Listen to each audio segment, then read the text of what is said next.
Begitu Anda menginjakkan kaki ke Pulau Dewata, pasti akan terasa sesuatu hal yang berbeda dan unik. Hal ini karena ada begitu banyak ciri khas yang membedakan Bali dengan daerah lainnya. Salah satunya ada sapi Bali. Dilansir dari laman Dinas Pertanian dan Ketahanan Pangan Provinsi Bali, di Stampangan Bali, sapi Bali merupakan sapi asli dan murni Indonesia, merupakan keturunan asli Banteng, Bibos. Banteng, yang telah didomestikasi sejak zaman prasejarah 3500 sebelum Masehi. Dinamakan sapi Bali karena gen asli sapi ini berasal dari Pulau Bali, kemudian menyebar luas ke daerah Asia Tenggara. Sapi Bali saat ini telah tersebar di seluruh provinsi di Indonesia. Populasi sapi Bali terbanyak ada di asalnya yakni Provinsi Bali, kemudian diikuti Sulawesi Selatan, dan NTT. Sapi Bali telah dikembangkan di Bali sejak dahulu kala dan telah diyakini keunggulannya dibandingkan dengan sapi-sapi lokal lainnya, sehingga dipandang sebagai kekayaan nasional yang patut dijaga kelestariannya.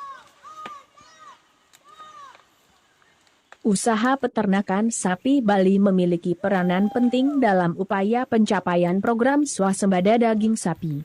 Fokus utama dalam suatu usaha peternakan adalah tingkat keuntungan.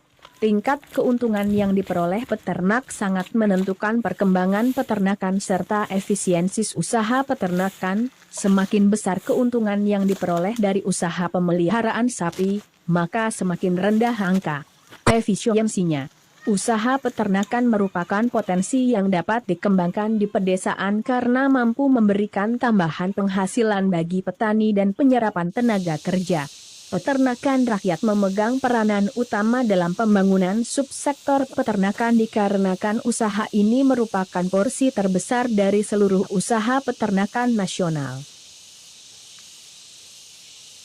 Kebutuhan daging sapi dari tahun ke tahun semakin meningkat.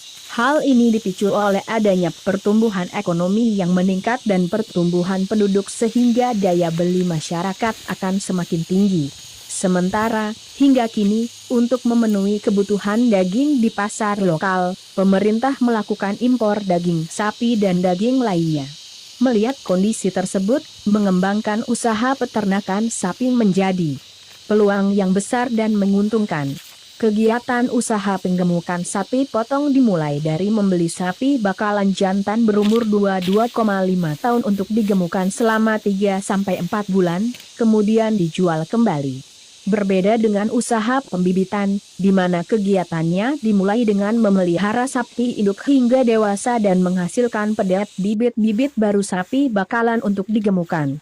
Dengan demikian, perputaran modal pada usaha penggemukan akan jauh lebih cepat dibanding usaha pembibitan. Bayangkan, hanya dalam waktu 3-4 bulan, peternak sudah bisa menjual sapi potongnya kembali dan mendapatkan keuntungan. Terutama, jika dijual pada hari raya Idul Fitri dan Idul Adha, keuntungannya bisa lebih besar lagi. Seiring dengan berkembangnya kehidupan manusia, maka kebutuhan konsumsi susu dan daging sapi pun mulai berkembang pula dan meningkat dengan pesat. Namun, di satu sisi lingkungan tidak menyediakan lahan untuk dijadikan padang penggembalaan yang memadai. Membuat para petani dan peternak kebingungan bagaimana cara mengembangbiakan sapi-sapi mereka dengan lahan yang terbatas. Maka, mereka pun menerapkan sistem pemeliharaan sapi full di kandang. Dengan menerapkan sistem ini, para petani dan peternak harus mencari dan menyediakan pakan secara berkala untuk hewan ternak mereka karena sapi-sapi tersebut tidak akan bisa mencarinya sendiri. Namun, pakan yang didapatkan oleh para peternak itu tidak terlalu banyak karena kemampuan untuk memiliki lahan dan tenaga manusia untuk mengarit rumput pakan sapi juga terbatas. Belum lagi, kondisi cuaca yang tidak mendukung seperti musim hujan dan kemarau, pakan-pakan seperti hijauan akan sulit sekali didapatkan. Ketersediaan pakan hijauan sangat dibutuhkan sebagai bentuk antisipasi kekurangan pakan, maka para peternak dan petani harus mengarit rumput untuk sapi-sapinya.